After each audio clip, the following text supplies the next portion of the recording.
हर माह आने वाला प्रदोष व्रत भगवान शिव की कृपा पाने का सबसे बड़ा दिन होता है। शुक्रवार को पड़ने वाले व्रत को शुक्र प्रदोष व्रत कहते हैं। इस दिन किए जाने वाले प्रदोष व्रत से सुख, समृद्धि और सौभाग्य का वरदान मिलता है।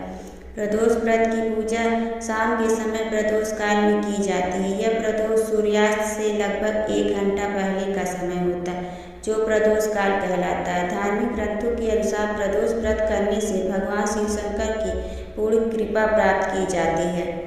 इससे जीवन में किसी प्रकार का अभाव नहीं रह जाता। इतना ही नहीं, समस्त आर्थिक संकटों का समाधान करने के लिए प्रदोष व्रत अवश्य करना चाहिए। इस व्रत के प्रभाव से हर तरह के रोग दूर होकर बीमारियों पर होने वाले खर्च में कमी आती है। भगवान शिव को ज्ञान और मोक्ष का दाता माना जाता है, अतः अध्यात्म की राह पर चलने वाले को प्रदोष व्रत अवश्य करना चाहिए।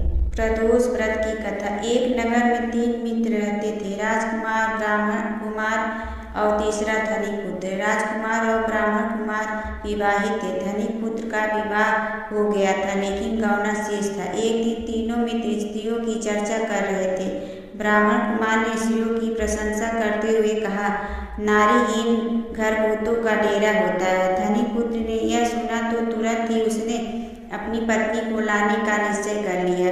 तब धनिक पुत्र के माता पिता ने समझाया कि अभी शुक्र देवता डूबे हुए हैं, ऐसे में बहू बेटियों को उनके घर से विदा करवा लाना शुभ नहीं माना जाता। लेकिन धनिक पुत्र ने एक नहीं सुनी और ससुराल पहुंच गया। ससुराल में उसे मनाने की कोशिश की गई, लेकिन वो जिद पर अड़ा रहा और कन्या के माता पिता को उनकी विदाई करनी पड़ी। विदाई के बाद पति पत्नी शहर से निकले ही थे कि बैलगाड़ी का पहिया निकल गया और बैल की टांग टूट गई। दोनों को चोट लगी, लेकिन फिर भी वो चलते रहे। कुछ दूर जाने पर उनका पाला डाकुओं से पड़ा, जो उनका धन लूट कर ले गए। दोनों घर पहुँचे, वहाँ धनिक पुत्र को सांप ने डस लिया।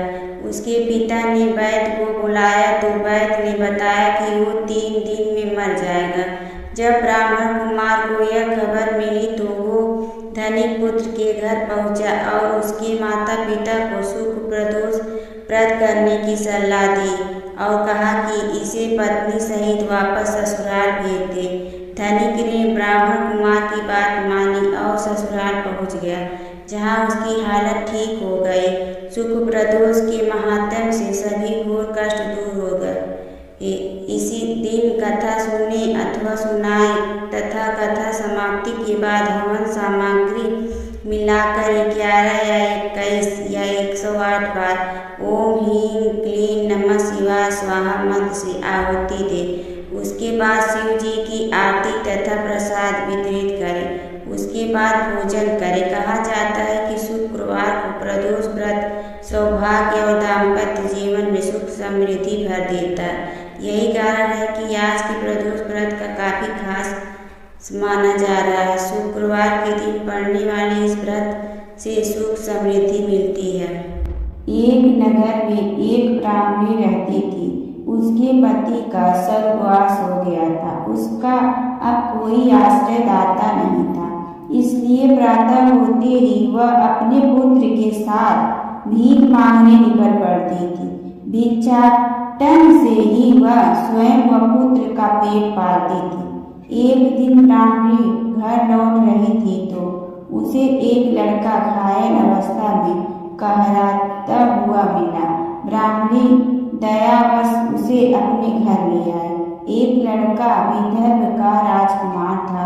शत्रु सैनिकों ने उसके राज्य पर आक्रमण कर उसके पिता को बंदी बना लिया था और राज्य पर नियंत्रण कर लिया था। इसलिए वह मारा मारा फिर रहा था। राजकुमार ब्राह्मण पुत्र के साथ ब्राह्मणी के घर रहने लगा। एक दिन अंशुमती नामक एक गंधर्व कन्या ने राजकुमार को देखा तो वह उस पर मोहित हो गई। अगले दिन अंशुमती अपने माता पिता को राजकुमार से मिलने लाई। उन्हें भी राजकुमार भाग गए। कुछ दिनों बाद अंशुमती के माता पिता को शंकर भगवान ने स्वप्न में आदेश दिया कि राजकुमार और अंशुमति का विवाह करा दिया जाए। उन्होंने वैसा ही किया। ब्राह्मणी प्रदोष व्रत करती थी। उसके व्रत के प्रभाव और गंधर्वराज की सेना की सहायता से राजकुमार ने विदर्भ से शत्रुओं को खदेड़ दिया और पिता के राज्य को पुनः प्राप्त कर आनंद पूर्वक रहने लगा। राजकुमार ने ब्राह्मण पुत्र को अपना प्रधानमंत्री बनाया। ब्राह्मणी के प्रदोष व्रत के महात्म से जैसे राजकुमार और ब्राह्मण पुत्र के दिन फिरे, वैसे ही शंकर भगवान अपने दूसरे भक्तों के दिन भी फेरते हैं। एक बार भगवान शंकर तथा पार्वती जी नारद जी के साथ भ्रमण को निकले। चलते चलते वे चैत्र शुक्ल तृतीया के दिन एक गांव में पहुंच गए। उनके आगमन का समाचार सुनकर गांव की श्रेष्ठ कुलीन स्त्रियां उनके स्वागत के लिए स्वादिष्ट भोजन बनाने लगी। भोजन बनाते बनाते उन्हें काफी विलंब हो गया, किंतु साधारण कुल की स्त्रियां श्रेष्ठ कुल की स्त्रियों से पहले ही थालियों में हल्दी तथा अक्षत लेकर पूजन हेतु पहुंच गए। पार्वती जी ने उनकी पूजा पाठ को स्वीकार करके सारा सुहाग रस उन पर छिड़क दिया। वे अटल सुहाग प्राप्ति का वरदान पाकर लौटी। तत्पश्चात उच्च कुल की स्त्रियां अनेक प्रकार के पकवान लेकर गौरी जी और शंकर जी की पूजा करने पहुंची। सोने चांदी से निर्मित उनकी थालियों में विभिन्न प्रकार के पदार्थ थे। उन स्त्रियों को देखकर भगवान शंकर ने पार्वती जी से कहा, तुमने सारा सुहाग रस तो साधारण कुल की स्त्रियों को ही दे दिया, अब इन्हें क्या दोगी? पार्वती जी ने उत्तर दिया, प्राणनाथ, अब इसकी चिंता मत कीजिए। उन स्त्रियों को मैंने केवल ऊपरी पदार्थों से बना रस दिया है, इसलिए उनका रस ज्योति से रहेगा, परंतु मैं इन कुल की स्त्रियों को अपनी उंगली चीरकर अपने रक्त का सुहाग रस दूंगी। यह सुहाग रस जिसके भाग में पड़ेगा वह तन मन से मुझ जैसी सौभाग्यवती हो जाएगी। जब स्त्रियां ने पूजन समाप्त कर दिया, तब पार्वती जी ने अपनी उंगली चीरकर उन पर छिड़क दी। जिस पर जैसा छींटा पड़ा उसने वैसा ही सुहाग पा लिया।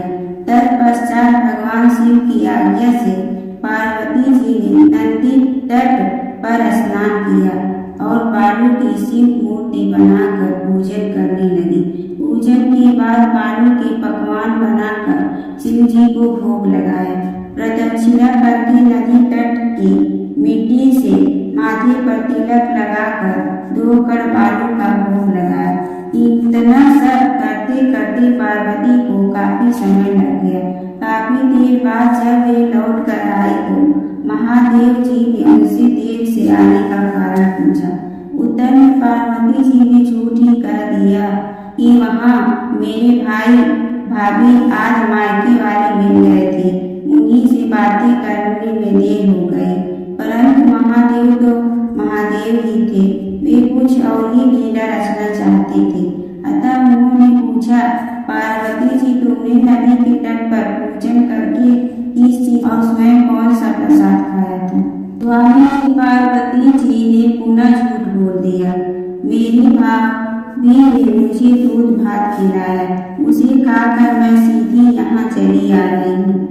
यह सुनकर शिव जी भी दूध भात खाने की लालच में नदी तट की ओर चल दिए। पार्वती दुविधा में पड़ गए। तब उन्होंने मौन भाव से भगवान भोले शंकर का ही ध्यान किया और प्रार्थना की, हे भगवान, यदि मैं आपकी अनन्य दासी हूँ तो आप इस समय मेरी लाज रखिए। यह प्रार्थना करते हुए पार्वती जी भगवान शिव के पीछे पीछे चलती रही। उन्हें दूर नदी के तट पर माया का महल दिखाई दिया। उस महल के भीतर पहुंचकर वे देखती हैं कि वहां शिव जी के सारे तथा चलहट आदि सब परिवार उपस्थित थी। शंकर का भाव बिना स्वागत किया वे दोनों दिनों तक वहां रहे। तीसरे दिन पार्वती जी ने शिव से चलने के लिए कहा, पर शिव जी तैयार न हुए। वे अभी और रुकना चाहते थे। तब पार्वती जी लौटकर अकेली ही चल दी। ऐसी हालत में भगवान शिव को पार्वती के साथ चलना पड़ा। नारद जी भी साथ साथ चल दिए। चलते चलते वे बहुत दूर निकल गए। उस समय भगवान सूर्य अपने धाम पश्चिम को पधार रहे थे। अचानक भगवान शंकर पार्वती जी से बोले, मैं तुम्हारे मायके में अपनी माला भूल आया हूँ। ठीक है, मैं ले आती हूँ। पार्वती जी ने कहा और जाने को तत्पर हो गई, परंतु भगवान ने उन्हें जाने की आज्ञा न दी और इस कार्य के लिए ब्रह्मपुत्र नारद जी को भेज दिया। परंतु वहां पहुंचने पर नारद जी को कोई महल नजर न आया। वहां तो दूर तक जंगल ही जंगल था, जिसमें हिंसक पशु विचर रहे थे। नारद जी वहां भटकने लगे और सोचने लगे कि कहीं वे किसी गलत स्थान पर तो नहीं आ गए। मगर सरसा में बिजली चमकी और नारद जी को शिव जी की माला एक पेड़ पर टंगी हुई दिखाई दी। नारद जी ने माला उतार ली और शिव जी के पास पहुंचकर वहां का हाल बताया। शिव जी ने हंसकर कहा, नारद, यह तब पार्वती ही लीला है।